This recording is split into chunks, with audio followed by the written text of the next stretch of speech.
We begin the Gemara today towards the bottom of Yud Ches Amud Beis, where it says Maskef Lord of Yosef. It's about 10 lines from the bottom of the page. So the Gemara here is speaking about the halacha of Eishes Ach Shalehoya Ba'elamai, which means you have a brother that was born later, after the brother that passed away without children passed away. Then there's another brother that's born at a later point. And on that, so we learned, the Gemara brought psukim that tells us Ki yesh va'achim yachtov, that in such a case the mitzvah of Yibum does not apply. And not only that, if there's no mitzvah of Yibum, so then there's an isser of erva, of Eishes Ach, that he's not allowed to get married to his brother's wife. And on this, the Gemara brought that Rab Shimon disagrees. When does Rab Shimon disagree? So in the Gemara here, we had now the opinion of Rabbi Shia. Rabbi Shia said that it doesn't matter what the case was, whether that's the language of the Gemara. The Gemara says there's two scenarios of when exactly this brother was born. Either the brother was born, the Gemara calls it Nailad va'achakach Yibim, which means that the new brother was born in between Reuven passing away and Shimon doing Yibum. Or if it was Yibim va'achakach Nailad, meaning that Shimon already did Yibum, and the third brother, Levi, was born after that. In either of those cases, Rab Shimon's opinion is that there's no issue of Eishes Ach Shalehoya Ba'elamai. He doesn't hold of the problem, and there still is the mitzvah of Yibum. And the last point we learned yesterday is, the Gemara explains, in a case that Levi, the third brother, is born after Shimon already did Yibum, so we can understand why there's no issue of Eishes Ach Shalehoya Ba'elamai. And the reason is because for Levi, for the third brother, if Shimon passes away, so then he was alive when Shimon was alive. The fact that he wasn't alive when Reuven was alive, that doesn't matter. He's now going to do Yibum for Shimon's wife, which was once before Reuven's wife. But he's not connected to Reuven at all. But if Levi was born in between Reuven passing away and Shimon doing the Yibum, and he wasn't alive when Reuven was alive, why isn't that Eishes Ach Shalehoya Ba'elamai? Levi was not alive in Reuven's lifetime. So the Gemara explained that Rab Shimon's opinion is based on the concept of Yesh Zika, which means that the moment Reuven passes away, his wife, which is the Yevamos, is as if she's already the wife of Shimon. Just because there's a connection that she has to get married to Shimon, it's as if she's already the wife of Shimon. So since it's as if she's already the wife of Shimon, and now Levi is born, so Levi is essentially born after Shimon married her. So if Levi is born after Shimon married her, so for Levi, he's alive in Shimon's lifetime, and he has nothing to do with Reuven. So therefore, there's no issue of Eishes Ach Shalehoya Ba'elamai. That was the hezbollah of the Gemara. So on this, the Gemara will now ask that there's a clear raya that Rab Shimon does not hold of this concept of Yesh Zikeh, that right away when Reuven passes away, his wife that's connected to Shimon is as if she's already married to Shimon. Maskef Lord of Yosef, so Rav Yosef asked on this, Hashta. So now, Zikeh u'maimer, even in a case where there's a Zikeh. Zikeh is just a connection of the Yevamos. And then Maimer. So let's just remember this term of Maimer. We're going to have it throughout this Gemara. We're going to be discussing the concept of Maimer. Maimer means a Kedushin midrabanan. By Yibum, the marriage minatayre is only when they have relations with one another. Maimer is when he gives her a ring or he does a regular Kedushin that usually works minatayre, but by a Yevamos it only works midrabanan. So according to Rab Shimon, as the Gemara will now demonstrate, even if there was a Zikeh and a Maimer together, Misapkele Rab Shimon, Rab Shimon still has a suffix regarding this, Ikiknusadamya, Ilav Kiknusadamya. Whether at this point, after the Zikeh and the Maimer, is she already considered to be Shimon's wife, if Shimon married her with Maimer, or not? So Rab Shimon that is, has a suffix about that. So So needless to say that you can't come along and tell me that according to Rab Shimon, just a Zika alone, just the very fact that she's connected by the fact that she's a Yevamos and she has to get married to the second brother, Shimon, for sure that alone is not enough of a reason to say that Yesh Zika as if she's already a wife. Even Zika and Maimer, we see Rab Shimon has a suffix about this. Where do we see he has a suffix about this? Maihi. Where do we see this? Titnan, we learned in the Mishnah, Shloisha Achen. There were three brothers, Nesuin, Shalish, Nashim, Nachrius, and they're married to three unrelated women. Umei Sachad Mem. And one of the brothers, let's say you have here Reuven, Shimon, and Levi. Right, so Reuven passes away. V'asa Basheni Maimer. Now the second brother came along and he did Maimer in this Yevamos. Umeis, and now Shimon passes away. So now you have Levi. Levi is the surviving brother here. And there are two women here that are available for Yibum. The original wife of Reuven, that Shimon did Maimah for, and Shimon's wife. There are two women here. So what's the halacha? Harei elu choltzais v'loi misyabmais. So you could only do chalitza for them and not Yibum. Why is this? Shenemar, so this is based on a pasuk. This is not a full limud of a pasuk, but the Chazal are basing it on this pasuk, which is, what does the pasuk say? Umeis achad mehem, when it comes to Yibum, so one of the brothers passed away, and then Yevama yavayaleha. Then you have to be miyabim his wife. What do we learn from this pasuk? It says achad mehem, that you do Yibum only for the wife of one brother, which means misha aleh zikas yavam echad. Yibum is only for the Yibum of one brother. But you don't do Yibum if the Yibum is of a Yevama that's connected to two brothers. Now, how is this a case where the Yibum is connected to two brothers? So we had this before in the Gemara. Rashi explains it, that when the second brother goes and does Maimer, because the Maimer is only a Kedushin B'Darabanan, it's an incomplete marriage, so therefore, this wife that he did Maimer with is still Minatayra, really the wife of Reuven, and the marriage that Shimon made was not a real marriage. But on the other hand, it is a Kedushin B'Darabanan. The Kedushin of the Maimer does take effect to some extent. So therefore, the Tanakama's opinion here is, what's Maimer? Maimer is a partial marriage. It's a Kedushin B'Miktzas. So if it's a partial marriage, so then when Shimon passes away, this wife that he did Maimer for is a wife that's connected to Reuven, and it's a wife that's connected to Shimon. So since she's connected to two brothers, so Levi can't do any Yibum for this wife. Only Chalitza. Only Chalitza. And the same is also true regarding the second wife of Shimon. You also can't do Yibum. You could only do Chalitza. And that is because if you're going to do Yibum for the second wife, it looks like you're doing Yibum. You're going to do Yibum and then Chalitza for the first wife. And then Yibum for the second wife. It looks like you're doing a Yibum and Chalitza for two wives of the same person. And that you're not supposed to do Yibum and Chalitza for two wives of the same person that passed away. So therefore, over here, you can't do any Yibum for any of them. The only thing you can do is Chalitza for both of them. Rab Shimon disagrees. No, Miyavim le'ezem and sheyirtze. He can do Yibum for whichever one he wants, and v'chaylitz l'shniya. And then for the second one, he'll do Chalitza. But he could go ahead and do Yibum to whichever one of them he wants. And then he goes and does Chalitza to the other one. Okay, so the Gemara now will explain what the basis of Rab Shimon's opinion is. But before I read the Gemara inside, the point that Rashi says that Rab Shimon's opinion is based on is, the Tanakama holds that when you have Maimer, what's this Maimer? It's a partial marriage. Rab Shimon disagrees. Rab Shimon says Maimer is not a partial marriage. Yes, it is a marriage midrabanan, but you have to make up your mind. Either you consider it to be a marriage, and therefore she's now Shimon's wife that did a Maimer, or it's not a marriage, and therefore she's still Reuven's wife. It's either or. In other words, Rab Shimon says it's not a miktsas marriage, there's a suffix. We have a suffix. We don't know how to determine what this Maimer will do. Should we consider it a marriage or not? But if it is, then she's Shimon's wife. If it's not, then she's still Reuven's wife.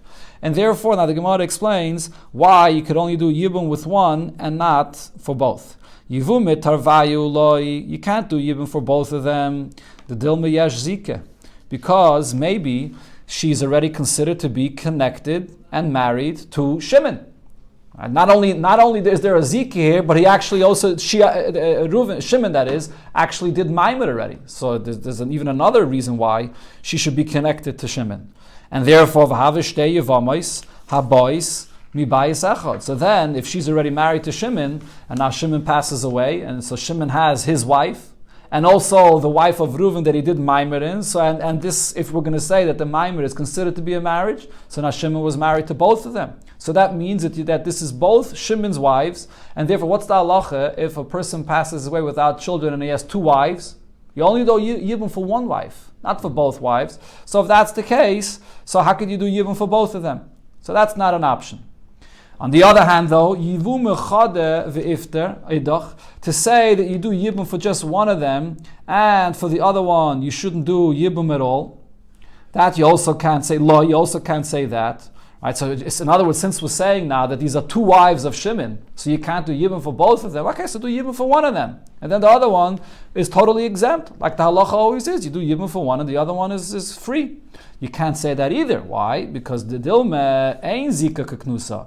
Maybe this wife that Shimon did Maimer in, maybe she's not yet connected to him and she's not yet like married to him. And therefore, so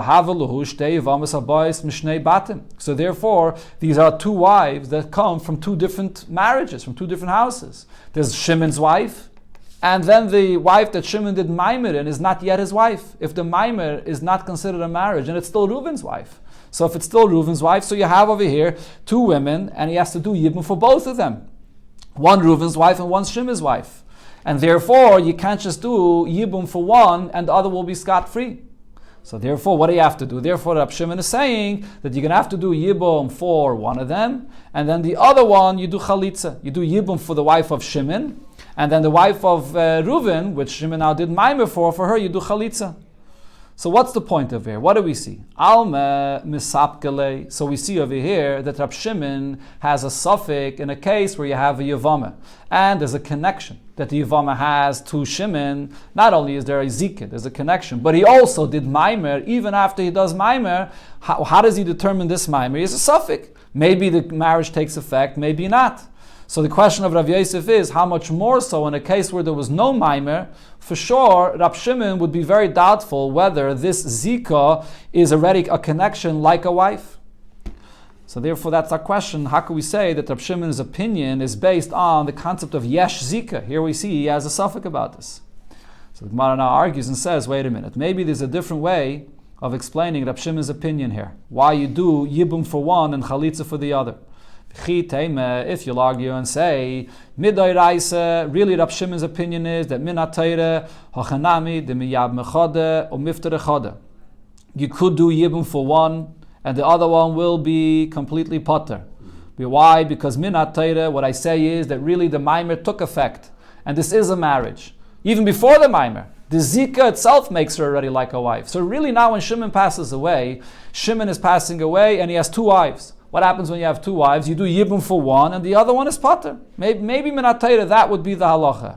Why did Rab Shimon say that you have to do Chalitza for the other one? U'midrabanan hu da'aser. This, that it requires Chalitza for the second one, maybe that's only midrabanan. What would be the reason Rabbanan would say this?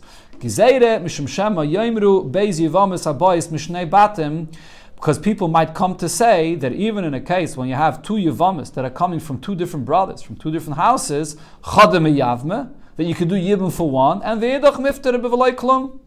you could be pater, the other marriage, the wife from the other brother will be totally exempt. That's what it would look like here.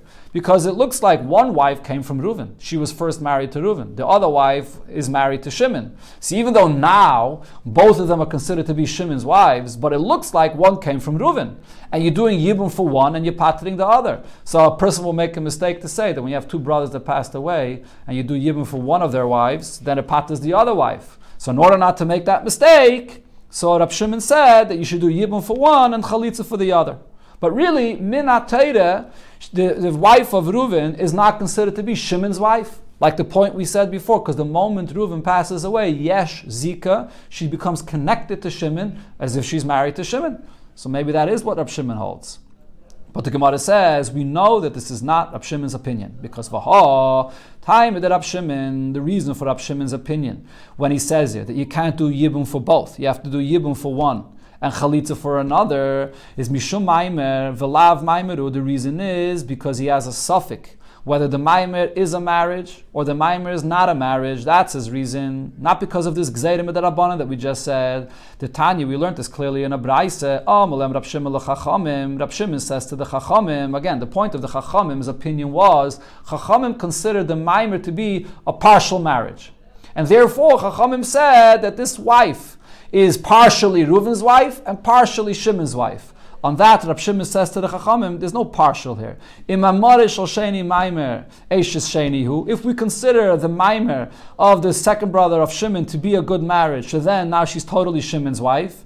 And therefore, if Levi wants to do Yibum in this wife, this is Shimon's wife that he's doing Yibum for, and if the Maimer is not a good Maimer, then Eishes Reuven, then she still is an Eishes Reuven hu Bayil, then he's getting married to Reuven's wife. So in other words, this is the point, like I said before, Rab Shimon says it's one or the other. Either the Maimer is a marriage that took effect, or it's a marriage that does not take effect. He has a suffix about this, but it's not a partial marriage. But you see clearly over here that Rab Shimon has a suffix about this, if the marriage takes effect or not. So this is Rabbi Yosef's question. How could you say that Rab Shimon holds Yesh Zike, that the moment Reuven passes away, his wife now becomes connected to Shimon? If you see here clearly that according to Rab Shimon, even after Shimon did Maimer, it's still a suffix if this is his wife or not. Amalei Abaye, so Abaye answers on this. And this is a point we had before. He says it will depend if there's one brother here or two brothers. This whole concept of Yesh Zikeh, that the moment Reuven passes away, his wife now becomes connected to Shimon, as if she's Shimon's wife. It depends. Is there only one brother here, Shimon, or is there two brothers here? So Amalei Abaye v'leishani lach. Is there no difference to you? Ben zikas yavam echad.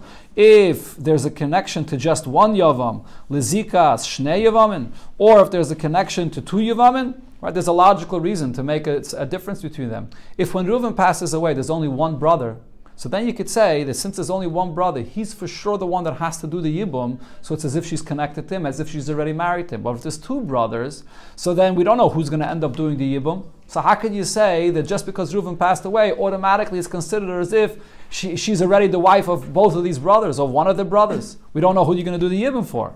So therefore there's a difference. And the Gemara explains, Dilme, perhaps, Ki Rab Shimon Zika Kiknusa. When did Rab Shimon say that when there's a Zika, the moment Reuven passes away, and not as a connection to Shimon? So that's like it's already Shimon's wife. Kiknusa Damye Biyavam Echad. If there's only one brother, only Shimon. That was the case of the Mishnah that we spoke about before. Reuven passes away, there's only one brother, only Shimon, and then later Levi is born. But originally there was only one brother, only Shimon. So then I say that it's as if she's already married to Shimon. So when Levi is being born, he's being born after Shimon already married her. Aval b'shnei Yevamin. But in this last Mishnah that we just brought, which the Mishnah starts off saying, Shloisha Achen, that there are three brothers here. So when Reuven passes away, there are two brothers. In such a case, he did not say that the Zika makes her kiknusa as if she's married to any of these brothers. So there's a difference. So the Gemara remains with the point that it said before, that Rab Shimon holds when there's a brother that's born later, after Reuven passes away, it's as if he was born after Shimon already married this Yevamos, even though he didn't yet. But the zikeh, the connection that he has to her, is equivalent to as if he married her. And therefore he has no issue of Eishes Ach Shloi Haya Ba'Elamai, because he has no connection to Reuven anymore. He's connected to Shimon. It's as if this woman was already married to Shimon. But the Gemara asks him this, and here the Gemara brings a clear braisa that says, not like Rabbi Ishi's opinion before. Umi shani leila Rab Shimon. Can we say that Rab Shimon makes a distinction regarding this halacha of yesh zikeh, whether it's one brother or two brothers? And therefore we'll say that according to Rab Shimon, if the new brother is born after Reuven passes away, and there's only one more brother here, so then either way, this new brother is considered to be born after Shimon already married her. But that's not true, because it says clearly in a brayse, V'atanya klal lamed Rab Shimon. Rab Shimon, that is the one that came to argue on this concept of Eishes Ach Shlei Haya Ba'Elamai. He said the following rule: Kol shahaleide kaidemes l'nisuin. If the new brother, Levi, the new brother is born kaidemes l'nisuin, before Shimon, the second brother, was meyavim, before he married the Yevamos. So then, so then Levi, if Shimon would pass away, Levi can't do any yibum or no chalitza either. Why not? Because he was born in between. He was born in between Reuven passing away and Shimon marrying her. So the rule always, according to Shimon, is if you're born in between, so then you still have a connection to her as being Reuven's wife, and you were not Ba'Elamai. You Ba'Elamai. She was not married to him when you were alive. So therefore, there's no yibum or chalitza. But if Nisuim Kaidim Leleida, but if Shimon first married this Yevamos, and then afterwards Levi was born, so then, so now this new brother born after Shimon married her, he has nothing to do anymore with Reuven. Shimon already married her, so he can do Chalitza or Yibum. So we see here clearly in this Braisa that the Braisa makes this distinction according to Rab Shimon's opinion. This is a big question of what Rab Oishi has said before. Rab Oishi has said it makes no difference, because even if Levi is born before, it's already as if this Yevama is married to Shimon automatically. The moment Reuven passes away, there's a Zika. It's as if she's already married to Shimon. So, but here this Braisa makes a clear distinction. Now the Gemara adds to this, my love, don't you think, what is this Braisa speaking about? Biyavam echad, that there's only one brother. Reuven passes away, and there's only one brother, Shimon, that's available to do the Yibum. And in such a case, you wanted to argue before that Rab Shimon holds Yesh Ziket, that because there's only one brother, she's already considered as if she's married to Shimon. And still, here, V'katani, what does it say in this Mishnah, or in this Braisa? Lo chayletzes, v'lo misyabemes. That nevertheless, the third brother can't do chalitza or yibum. Why not? Because he was born in between. Meaning that Rab Shimon does not consider her to be already married to Shimon. Because he was born in between, she's still related to Reuven. She's still Reuven's wife. So this is a clear question on what Rabbi Oishi has said before. So the Gemara answers, Loi, this Braisa is not a question. Based on what we said here, we can explain Vishnei Yevamim. This Braisa was speaking about a case that when Reuven passed away, there wasn't only one brother available for Yibum, there was two. Reuven passes away, and then there's Shimon and Levi that are available to do Yibum. When there are two brothers, over here, Rab Shimon agrees that I say, Ein Zika. We don't know which brother she's going to do Yibum for. So over here I say, we don't know who she's going to get married to, so there's no Zika. Says the Gemara, okay, but Aval b'Yavam echad. What if it would be just one Yavam? When Reuven passed away, there's just one brother, Shimon. What's going to be the halacha then? So you're going to tell me that according to Rab Shimon, Hochanami, oy chayletzes, oy misyabemes. So then, automatically, she's already considered to be like married to Shimon, because yesh zika. And therefore now, if Shimon passes away, Levi could go ahead and do chalitza or yivum. Is that true? If so, if you can make this distinction here, so the Tani, when the Braisa here comes and makes a distinction, right? The Braisa comes and says a klal. The Braisa says when you have a new brother that's born, it depends when he's born. Is he born before Shimon married this Yevama? Or is he born after Shimon married the Yevama? That's the point that the Braisa here said. But the Gemara now says, why do we have to make that distinction? Even if Levi is born before Shimon marries the Yevama, you could still make a distinction that it depends if there's one brother or two brothers. So the Gemara says, the Tani, instead of the Braisa making a distinction. Nisuin kaidmin leleida, that when Shimon married, before the new brother is born, then I say, oy cheletzes, oy misyabemes, that Levi could do chalitza or yibum, only then, so it's mashman the Braisa. That's only if Shimon married first and then Levi is born, but you could say, lifleik v'lisni b'dida. The Braisa could make a distinction regarding Levi being born before Shimon marries her, and even there you could make a distinction that it will depend if Levi would be allowed to do yibum, and you'll say as follows. If you have two Yevamim, if there are two brothers available for Yibum, so then I have to say Ein Zika. Since I don't know which brother would marry her, so therefore there's no Zika yet. So then it's considered that Levi's being born in between. He's being born before the second brother did Yibum. So therefore, this woman is still connected to Reuven. So this is Eishes Ach Shalei Haya B'Elamai. So now he can't do any Yibum. Aval b'Yavam Echad. But if there's only one Yavam, so then in such a case, at the moment Reuven dies, it's clear that this brother is the one that has to do the Yibum. So then, even if Levi is born in between, it doesn't matter. It's already as if that one Yavam is like married to her. So then I say, Oy chayletzes, oy misyabemes, that now Levi, the third brother, could do Chalitza or Yibum. So why would the Braisa not make this distinction? Why does the Braisa have to say that there's a distinction when the marriage happened? Even if Levi is born before the marriage of Shimon, that there should be a difference, like we just said, whether there's one brother or two brothers. So this, the Gemara answers, is not such a difficult question. And for the Gemara, Kula b'shnei Yevamin kamairi. This is a Braisa that's speaking about a case that there are two Yevamin. After Reuven passes away, there are two brothers, Shimon and Levi, and now there's a fourth brother, there's Yehuda that's going to be born. And the question is, regarding the fourth brother, when exactly he was born. Was he born before the marriage or after the marriage? This Braisa wants to tell you a distinction and a chiddush in a case when there's two brothers. So it's not getting into a case when there's one brother. But the Gemara doesn't accept this answer for a different reason. Fragt the Gemara, but ve'ela, if so, my klola. How could this Braisa come and say this terminology? How could it say a klal? I'll tell you a rule. When you have a new brother born, could he do Yibum? It will depend if he's born before the marriage of Shimon or after the marriage of Shimon. How could the Braisa give such a klal? It doesn't necessarily depend only on that. In a case where you have only one Yavam, so then it doesn't depend on before or after the marriage. Then even before the marriage, he can do Yibum. So how could the Braisa give this kind of a klal? It's misleading. And now besides this, the Gemara has now another question. Most of Rav Oishia asks a question over here on this whole thing that it says before, that Rav Oishia said before. Taisus points out there are two different people that sound very the same. Here it says Most of Rav Oishia, and this is a question on Rebbe Oishia's opinion that he explains, the way he explains Rab Shimon. How did Rab Oishia explain Rab Shimon's opinion? Rab Shimon holds the moment Reuven passes away, the Yevamos there's a zika, and it's as if this Yevamos is already married to Shimon. And therefore, if a new brother is born, even before he actually did the Yibum, it's as if he's being born after the Yibum was done.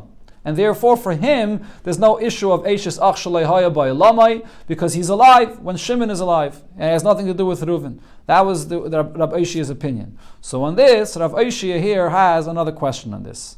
That we'll see over here, that Rab Shimon holds Ein Zika. Again, the basis of Rav Oishia's explanation before was that Rab Shimon holds Yesh Zika. Moment Reuven passes away, she's connected, she's already like married to Shimon. But here we're going to see that no, Rab Shimon holds Ein Zika. So what was Rav Oishia's question?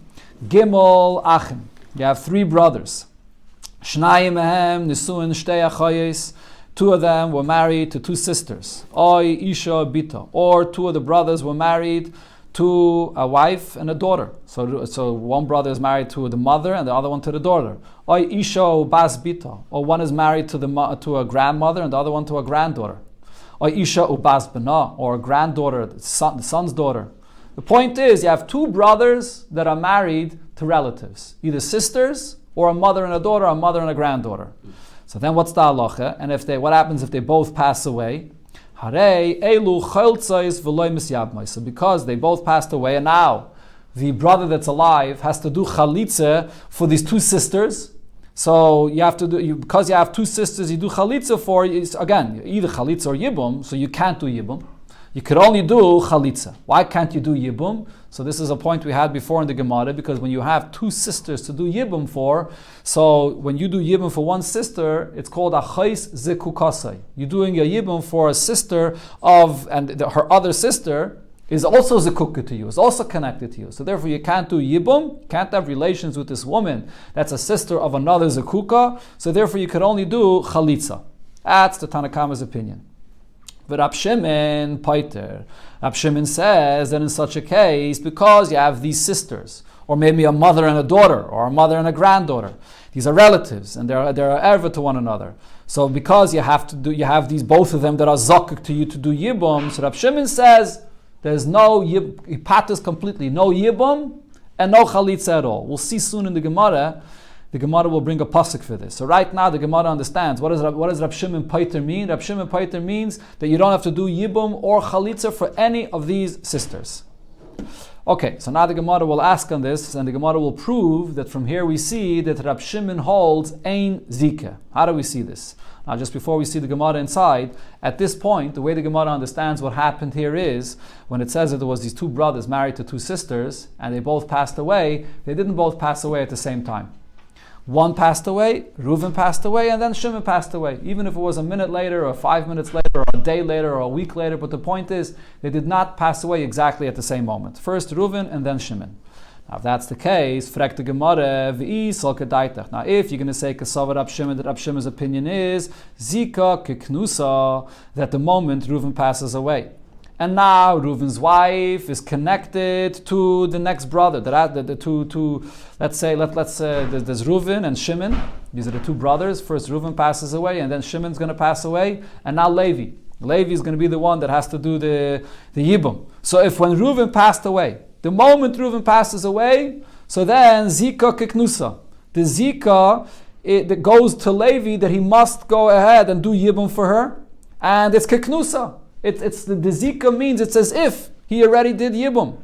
Now only Levi is the one that could do Yibum, even though at this point when Reuven passes away, Shimon is still alive. But Shimon can't do any Yibum because Shimon is married to this woman's sister. These were two brothers that were married to sisters. So when Reuven passes away, only Levi could do Yibum.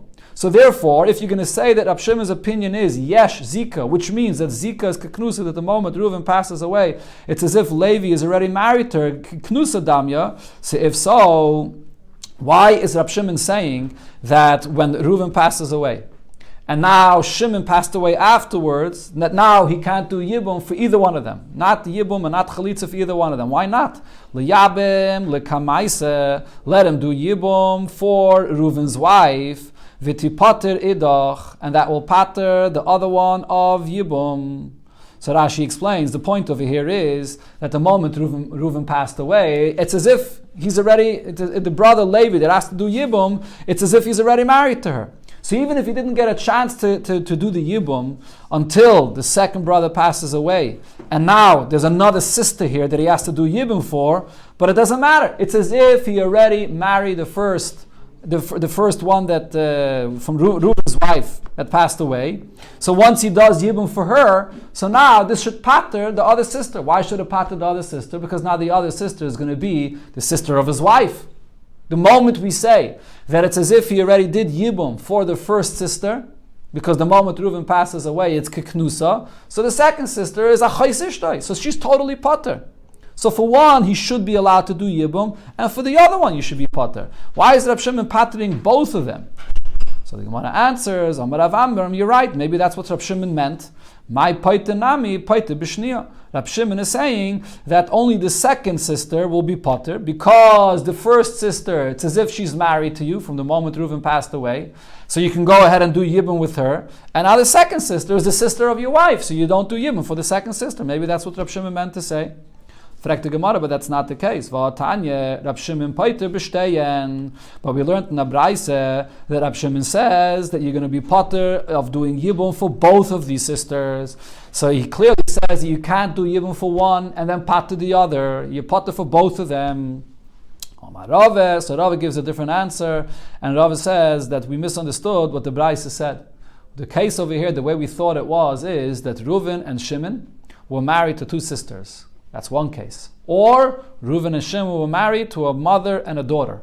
Or a third case, Reuven and Shimon were married to a mother and a grandmother and a granddaughter. That's how we learned the Braise Tiller. But Rava says, no, that's not the pshat in the Braise. What really happened over here is Reuven and Shimon are married to two wives. Reuven is married to a sister, Shimon to the other sister. And then Reuven is also married to a mother and Shimon to a daughter. So there's really, when Reuven and Shimon will pass away here, there's really four women that fall for Yibum or Chalitza. Reuven to a sister and to a mother, and then Shimon to the other sister and to a daughter. So therefore, what Rava says is, Omar Rava, when it says over here in the Braise that Rab Shimon is paiter b'shteyen, that Rab Shimon says that for both of them you don't need Yibum, what did he mean to say? Shniya shebezugzeh. He meant to say the second one in the first pair. What is the first pair? The first pair is the fact that they were married to sisters. So Levi, which is the one doing Yibum, has an ability to do Yibum for the first sister that passed away, because as the Gemara explained before, the moment Reuven passes away, so his wife is already connected to Shimon, as if Shimon married her already. So at that point, there's no issue for him to go ahead and do Yibum. So for her, he could do Yibum, but then the second sister, he can't do Yibum for. The second sister, that's already a sister to his wife. For her, he can't do Yibum. And also, Vashniya shebezugzeh. And also the second pair, even though the Gemara uses the term Hashniya shebezugzeh, but it really means the second pair, he doesn't have to do Yibum at all. For the second pair, so there's the sister that he can't do Yibum for, and also for the daughter that he's married to, he also can't do Yibum for. Again, let's just make the case clear over here. Reuven is married to a sister, and Shimon to another sister. Reuven is married to a mother, and Shimon is married to a daughter. So the mother and the daughter are going to be totally pater of Yibum, because the moment the Yibum will be done for the first wife of Reuven, you never need to do Yibum for more than one wife. So he did Yibum for Reuven, so now the second wife is exempt from Yibum. He already did Yibum for one wife. Now for Shimon's wives, you don't need any Yibum at all. For the first wife, you can't do Yibum because this is a sister. There's no Yibum for your wife's sister. And for the second wife, she's a tzara of this erva. So since she's a tzara of this erva, so therefore there's no Yibum for her either. So the point over here is, Rava is saying, if we're going to say that Reuven and Shimon are married to two wives, then I could explain what Rab Shimon meant when he said, Paiter b'shteyen, that he paters both a wife from the first group and from the second group, from the sisters and from the mother and the daughter. And therefore, it's not a contradiction to what we said before, that Rab Shimon could still hold Yesh Zika. Rab Shimon holds Yesh Zika. You could do Yibum for the first wife of Reuven, but for the other wives, you don't do any Yibum. What the Gemara says right away on this, Kotoi Rava. Rava made over here a mistake, Barba Zugi, regarding these four peers that are mentioned here in this Mishnah. Okay, Chode, because his first mistake is the Oi Katani.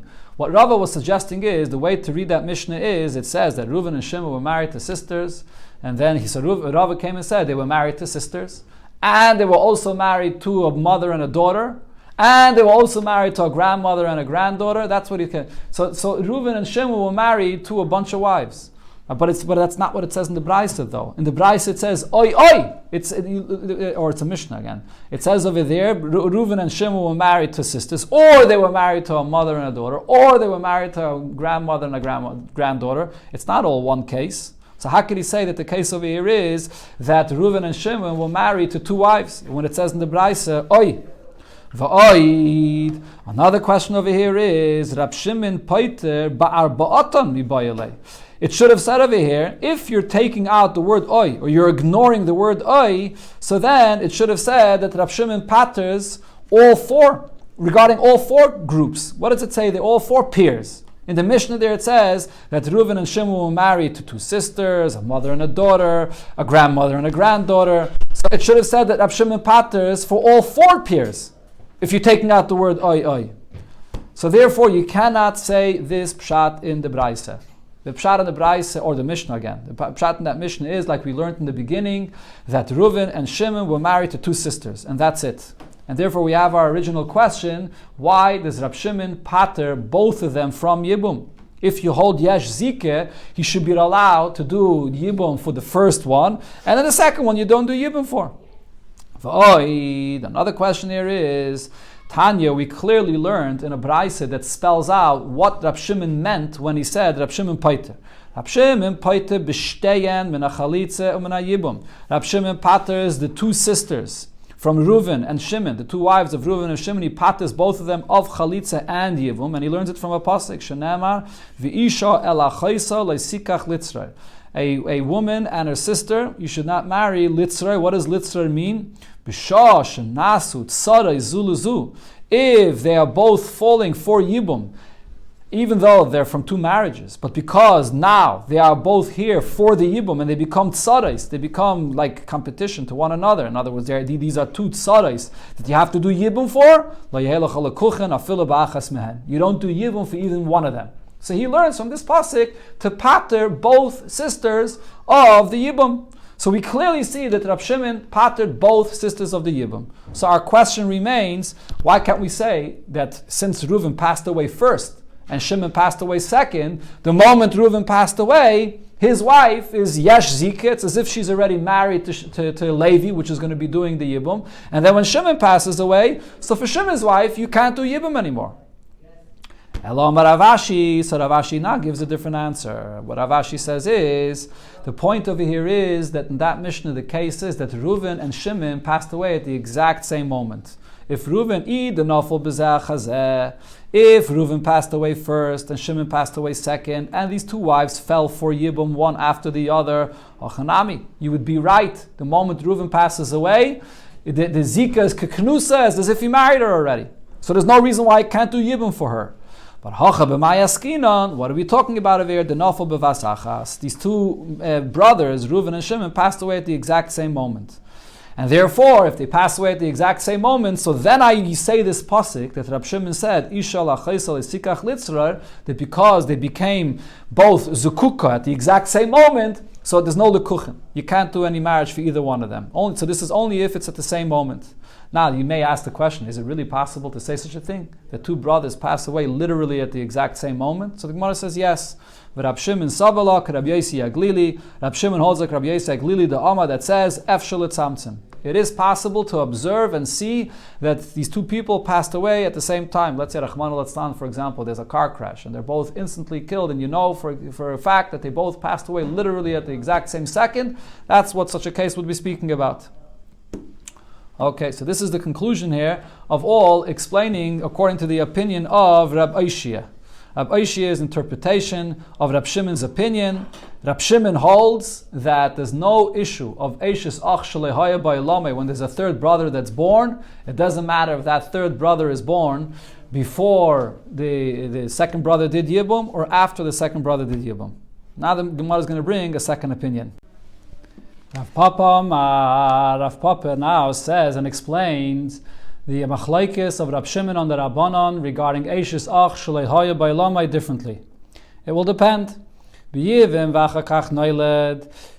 what happened was, so Reuven was married and he passes away without children, and now Shimon already did Yibum for this Yevama, and only afterwards Naila, the new brother Levi, is born, so then Polig Rab Shimon. In such a case, Rab Shimon argues and says that for Levi, if Shimon will pass away, so that his wife, which was previously Reuven's wife, is not considered to be for Levi Eishes Ach Shalehaya Ba'ilame.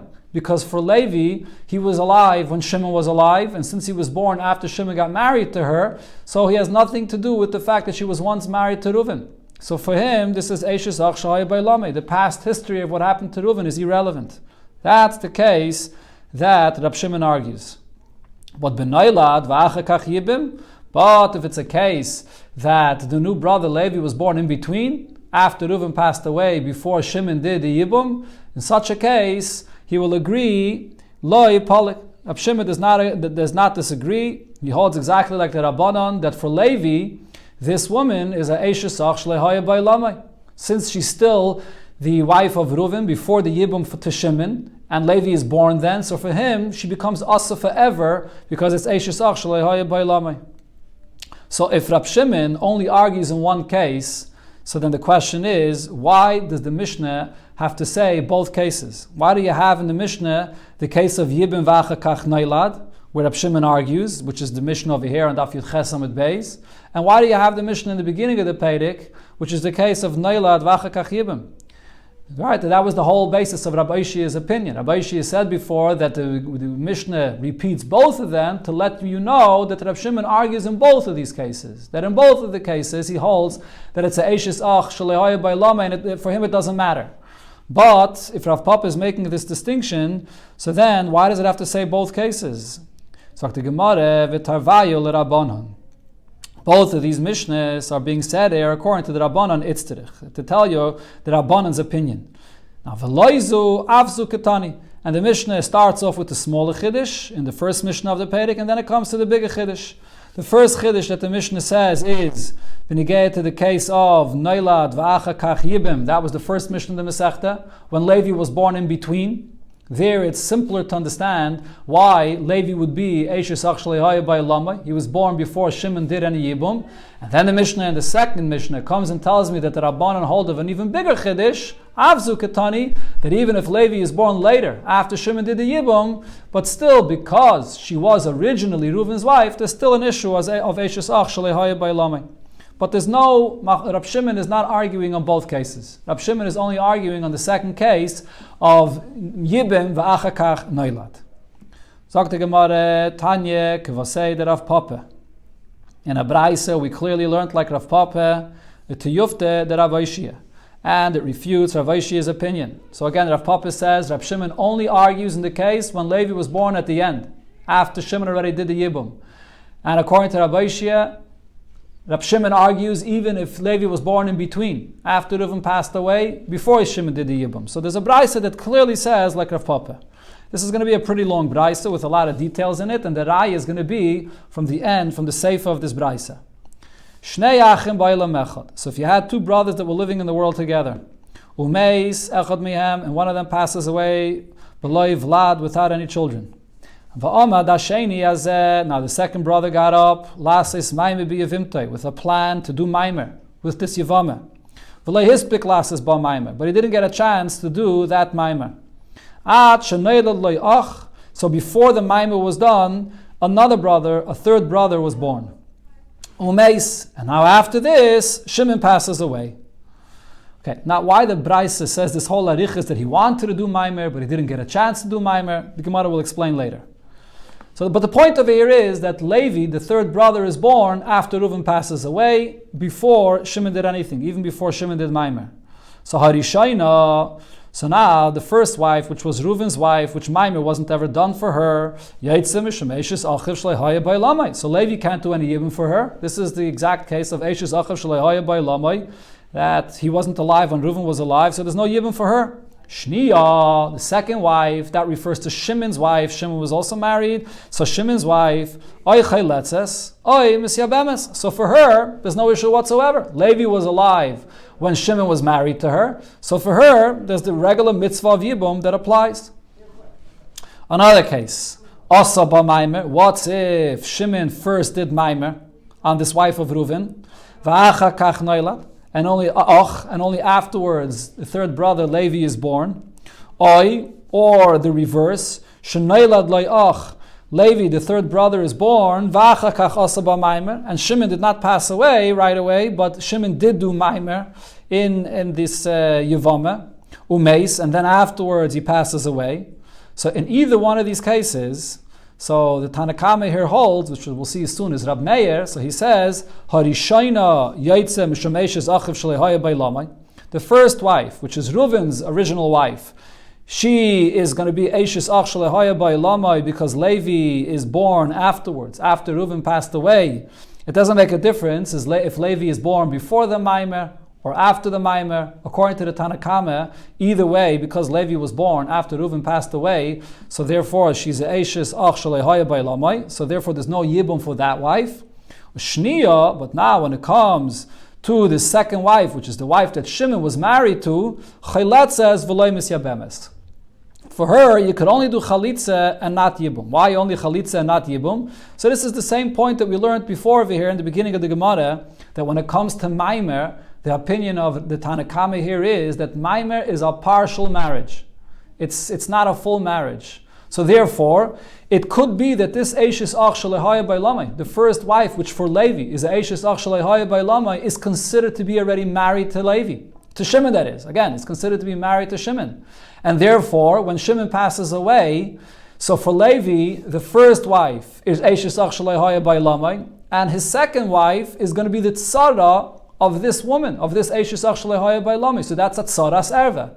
That's always the halacha regarding the tzara of an Eishes ach shalei ba'lamai. So if we're going to accept the fact that this maimer is considered to be a maimer, so then she's a tzara of Eishes ach shalei ba'lamai. But since it's only a partial marriage, it's not a full marriage, so therefore we say that you have to, you can't say that it's not a marriage at all, and totally allow her to do yibum with Levi. So therefore what it requires is chalitza and not yibum. Because again, the point is that it's only a partial marriage. This is the opinion of the Tanakama. Rab Shimon argues in this. Rab Shimon says, Biyasa oy chalitzasa shal achas mehem, whether the biyah, which means yibum, if she'll go ahead and do yibum, oy chalitzasa, or chalitza, shal achas mehem, of one of them, paiteres tzarasa, will pater the other one. Now what is the Rab Shimon saying over here? So first of all, as Rashi here says, and we'll see it soon in the Gemara, this machlekes of Rab Shimon is only going on the case of when he did Maimer, when Shimon did Maimer first, and afterwards Levi was born. Not on the case where Levi was born first, and then Shimon did Maimer. Okay, and we'll see soon the Gemara will explain why that is. Now, the second point over here is, when Rab Shimon says that you could do bia or chalitza for one of them, and this will pater the other one. What Rab Shimon is talking about is, you have over here the two wives of Shimon now. You have the wife of Shimon that was originally Reuven's wife, and then you have the wife that Shimon was married to. So he's talking about that you can do yibum or chalitza for Shimon's wife, not the original wife of Reuven. If you're going to do chalitza or yibum for Shimon's wife, so either way, this will be accepted, this will be perfect. Why is that? So the basis of Rab Shimon's opinion is also what we learned before. Rab Shimon disagrees regarding the status of maimer. The Tanna Kama holds maimer means it's a partial marriage. Rab Shimon says maimer is not a partial marriage. Maimer is either a full marriage or it's not a full marriage. It's a suffix. Either we consider it to be a marriage or not. So therefore Rab Shimon says, Miman avshach, if you do yibum for the wife of Shimon, so then you're going to be fine. If the maimer is considered to be a good marriage, so then Levi was born after the maimer, so therefore this wife is not Eishes Achav Shleihaya Bailamai. Levi was born after the maimer. After already she was married to Shimon, so Levi was alive when she was married to Shimon. So therefore, basically when Shimon passes away, you have now Shimon that had two wives that fall for Yibum. What's the halacha always when you have two wives that fall for Yibum? You do Yibum for one of them. So over here, Levi can go ahead and do Yibum for the second wife of Shimon, and that will pater. That for the first one does not need any Yibum.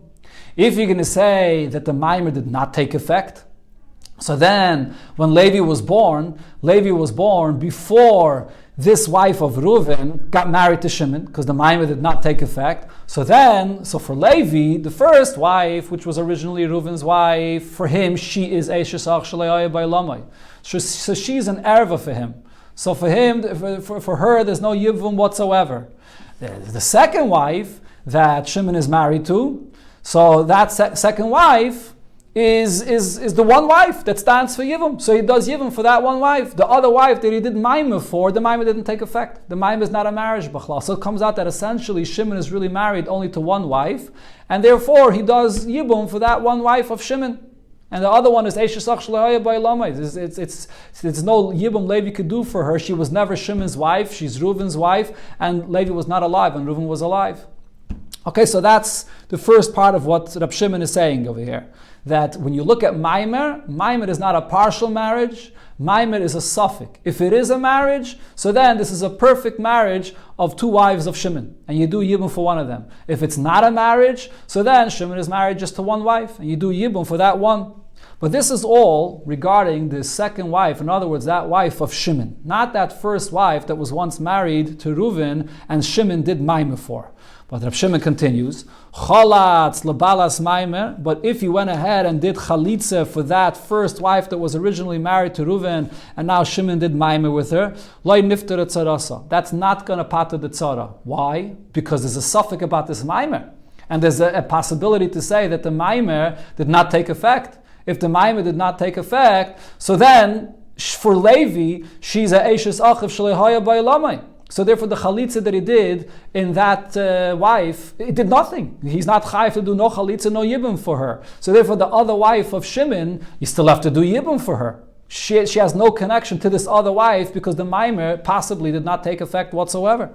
So therefore, this whole thing that Rab Shimon says, biyasa oy chalitzasa shel achas men is peiteres tzarasa, only refers to Shimon's wife, not to the first wife that was originally Reuven's wife and Shimon did maimer in. The Braisa continues and says that kinsa, if after Reuven passed away, Shimon got married to his wife, he did yibum, umeis, and then Shimon passed away, va'achakach noilad loyach. And after Shimon passes away, only then was Levi born. Or if the case was, shenoilad loyach, Levi was born after Reuven passed away, va'achakach kinsa. And only afterwards did Shimon go ahead and marry her, do yibum for her. Umeis, and then Shimon passes away.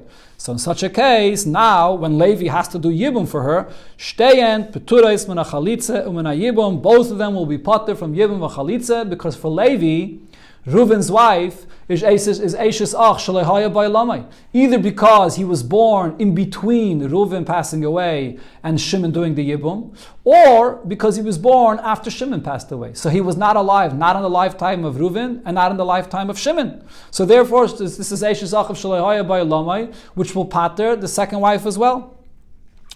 Kinsa, sagt the Braisa, another case, Kinsa, if Shimon was Miyabim, Reuven's wife. And afterwards, that's when Levi was born, in the lifetime of Shimon. And afterwards Shimon passed away. In this case as well, for Levi, she's also considered to be a Eishes Ach Shalei Haya by Lamai, and they'll both be potter from Yibum. Divrei Rab Meir, this is Rab Meir's opinion. So here, this last case is the case that we had the argument between Rav Papa and Rabbi Ishia, whether Rab Shimon argues on this. Right? And on this last case, the Tanakama says, Rabbi Meir that is, that this is also considered to be Eishes Achiv Shalei Haya Ba'olamai, even though for Levi he was alive when she was married to Shimon. She wasn't alive when she was married to Reuven, but he was alive when she was married to Shimon. It's still considered to be Eishes Achiv Shalei Haya Ba'olamai because she was originally Reuven's wife. And Rab Shimon argues in this and says, no, since when the third brother Levi is born, he comes and finds her beheter. At this point, she's married to Shimon, and she was never asitim for one moment. He was not yet born when she was still related to Reuven, and then you could say that it's Eishes Achiv Shlehaya by love even for one moment. So therefore, meyabim le'ezemen sheyirtze oichaylitz le'ezemen sheyirtze. So when Shimon passes away, and there's Shimon's wife, and then there's Reuven's wife that's not married to Shimon, so there are these two wives that he could do yibum for. He can do yibum for whichever one they want, because there's no Eishes Achiv Shlehaya by lamai.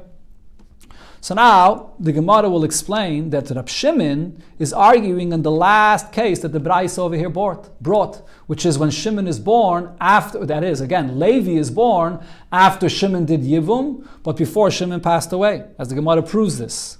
Right? Because the Braisa, in the end of this Braisa, you had three different cases over here. And Rab Shimon is going to argue on the last case. So the Gemara... Bava, the Sefer, the last of the three cases that we just learned, Laman Katanila. According to who, why is the Braisa saying this last case? If the last Braisa that it's mentioning here is only a Chiddush according to Rab Meir, that Rab Meir would say, even in this case, when Levi was alive in the lifetime of Shimon, even there it's considered to be Eishes Achiv Shalei Ba'olamai. It's only a Chiddush according to Rab Meir. But Rab Shimon really doesn't argue only on the last case. He actually argues on all cases, like Rab Oishia wanted to say before. If that's the pshat over here, so Mechti, let's look in the language of the Braisa. Leishani le Rab Meir. So if so, the point here is that it makes no difference, according to Rab Meir. Bein yibim v'achakach noilad, bein noilad v'achakach yibim. Regarding the problem of Eishes Achiv Shlehaya Ba'olamai, it makes no difference if the Yibum was before the third brother was born or the Yibum was after the third brother was born. So if so, Larvinu Vilisninu. So why doesn't it put all three cases together? If you take a look back into the Braisa, it brings the two cases of Kinsa Umeis Vachakach Noilad, and then it continues right away. Or the case of Noilad Ach Vachakach Kinsa Umeis. And on that, it says they're potter from Chalitza and Yibum. So it says the halacha on those two cases. And then it starts again. Kinsa v'noilad loyach. And it says again the halacha that they're poturis min Chalitza min Yibum. Why does it say that separately? Why doesn't it include it all together and say the halacha once? Poturis min Chalitza min Yibum. If the whole point here is that we're saying this all to explain Rab Meir's opinion that in all of these cases there's always an issue of Eishes Ach Shalei Haya Ba'olamai, and Rab Shimon is going to come and argue on all of these cases. So let it say it all together. Elolav, the fact that it says the last case, which is the case where Shimon first did Yibum, and then Levi was born, and then Shimon passed away, it says that case separately. Rab Shimon, it's all a chiddush according to Rab Shimon. Ubi Yibum v'achakach noilat polig. It's only regarding this last case where Shimon did the Yibum, and then Levi was born, and then Shimon passed away. That's the only case where Rab Shimon argues. But if Levi was born already before, and then Shimon did the Yibum, or if Levi was born even after Shimon passed away, over there he doesn't argue. Over there, Rav Shimon does not argue. Shmami, no, this is a clear raya, like what Rav Papa said, that Rav Shimon only argues in this case of Yibim v'achakach noilad, and not like Rav Oishia that says that he argues even in the case of noilad v'achakach Yibim. Okay, so this is the clear ayah, as I said, that's from the Seifa of this Braisa. But now the Gemara will go back to the details that it said in the beginning of the Braisa and explain piece by piece of this Braisa. Omamar, so it said in the beginning of the Braisa that what happened? You had two brothers and one brother passed away without children. And Omad Hasheni, the second brother, gets up, Lasis Maimer, he wants to go ahead and do Maimer B'Yevimtoi with his Yevame. V'loi hispik Lasis Maimer B'Yevimtoi, and he didn't get a chance to do the Maimer Ad Shenoilad Loi Och, and now a third brother is born. Umeis, and he passes away, and he never got a chance to do Maimer. And then the Braisa says, so Rishayna Yaitzim Shemeshes Ach Shalei Haya Bailamai. The first, Reuven's wife, is going to be potter because for Levi this is Eishes Ach Shalei Haya Bailamai, and Shnia, and the wife that was married to Shimon, Oy Chayletzes Oy Misyabemes. For her, he can do perfectly Chalitza or Yibum. That's the Braisa. But now the question is, my Omad Umayla Hispik. Why does the Braisa have to go through the whole arichis that the second brother got up, he wanted to do a Maimer, but he didn't get a chance? Why doesn't it simply say that he did not do Maimer? Avad, if he did Maimer, he did. Vi loy avad. And if he didn't do, he did not do. Why does the Braisa have to say Omad v'loy hispik? Ella answers the Gemara, the Pshat of here is as follows. Omad midaita. He got up and he wanted to do Maimer with her consent. But v'loy hispik midaita, he didn't get a chance to persuade her to be able to do it with her consent. Ella bal karcha, he was mekadesher against her will. And what the Braisa here is saying is that because he was mekadesher against her will, it was not kaina. That Maimer does not take effect. And the Gemara explains, Rebbe, this is not like Rebbe's opinion. The Tanya we learned in the Braisa, a person that does Maimer and is Yevame without her consent. So Rebbe says that the Maimer takes effect. The Chachamim but the Chachamim say, and that's our Braisa here, it's teaching us this halach of the Chachamim, that the Maimer does not take effect. My Taimed Rebbe, what's the source of Rebbe's opinion? Gamar mi bia the Yevame. He learns out the din of Maimer, the Kiddushin midrabanan by a Yevame, from the halacha of bia menatayre by a Yevame. Ma bia the Yevame bal karcha, just like the bia by a Yevame takes effect even against her will, as we learned out from the pasuk v'yivma, even against her will. Af kiddushin the Yevame bal karcha. The same thing also by the kiddushin of a Yevame, it takes effect. Maimer takes effect even against her will. That's Rebbe. But Rabbanan Gamri Mikidushin. Rabbanan say, no, this Maimer is really a form of Kiddushin. So therefore they say we learn it out Mikidushin da Alma, from every Kiddushin. Ma Kiddushin da Alma, just like by every Kiddushin, Midaita, a Kiddushin only takes effect with the woman's consent. Af Kiddushin da Yevama Midaita. Kiddushin by Yevama is also with her consent. Okay, here there's a famous Rashi, where Rashi brings the source for the fact that you have to have Midaita by Kiddushin. Rashi says, because the pasuk says, V'holcha v'hoisa le'ish acher. And this pasuk v'holcha v'hoisa is mashma that it's midaita. She goes with her consent. That's what Rashi says here. Rashi in Kiddushin Daf Beis Amud Beis says differently. There Rashi says the reason why it has to be midaita is because she's selling herself to her husband, and you could never acquire anything without the consent of the seller. So she's selling herself, so you have to have her consent. That's what Rashi says. There's some cipher that explains the difference, but I'm not going to get into it right now. But this is a famous Rashi where Rashi brings this pasuk. Okay, so that's the machlokes between Rebbe and the Rabbanon. Now, b'maika mifligi, what is the basis of the machlokes between Rebbe and the Rabbanon? Whether you should compare it to Yevame or to Kiddushin. Ma'asava, Rebbe's opinion is mili di Yevame, mili di Yevame. It makes more sense to compare Maimer, which is a subject regarding a Yevame, to Bia by a Yevame. Havalei le'melaf. That's what it makes more sense to compare it to. Ma'asava, mili di Kiddushin, mili di Kiddushin, havalei le'melaf. No. Maimer is a Kiddushin, it's a form of Kiddushin midrabanan, so it's more logical to compare that to Kiddushin, which has to be Midaita. Okay, this is the explanation of the first part of the Braisa. Now the Gemara brings the next part of the Braisa where it said as follows. Asaba Maimer v'achakach noilat. If first Maimer was done by Shimon and then Levi is born, and then this brother Levi is born, or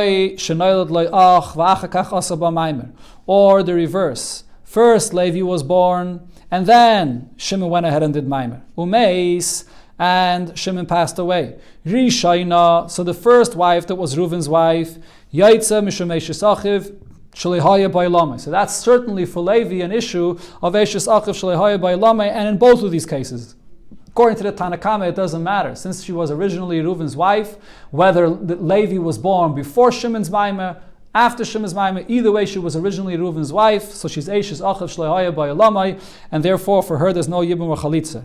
Ushniya, the second wife that was married to Shimon, Chayletzes V'loy Misyabemes. So for her, she can do Chalitza and not Yibum, as I explained before, because according to the Tanakama, Maimer is a partial marriage. It's not a suffix if Maimer is a marriage or not. It is, but it's a partial marriage. So if it's a partial marriage, so the wife of Shimon is partially a tzara of Eishes Achav Shleihaya B'Elamai. So therefore we can't exempt from Chalitza at all, but you can't do Yibum either. So you do Chalitza.